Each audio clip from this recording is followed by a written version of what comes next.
U.S. crude exports have been picking up for some time. We had an export sort of restrictions, not quite a ban in place for years and years, and just a couple years ago that restriction was lifted.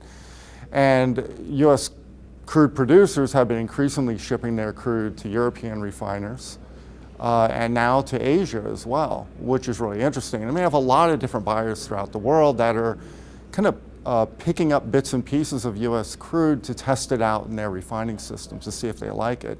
And then if they do like it, what they'll start doing is bringing over more and more, sort of terming it up.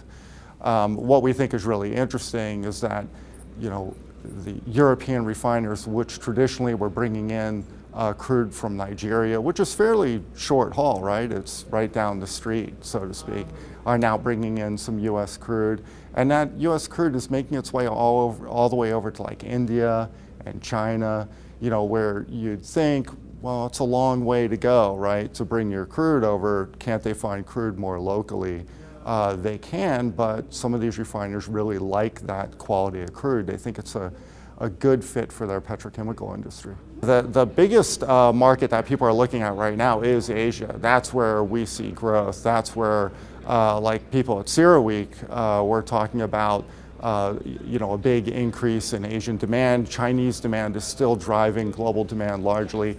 Indian demand is still driving global demand for oil. So we're seeing increasingly more crude heading to China and to India. And I thought what was interesting this week is that some Indian oil companies were talking about investing in U.S. crude production. So not just taking the crude, not just buying the crude, but maybe getting into the production itself as a way to secure that supply.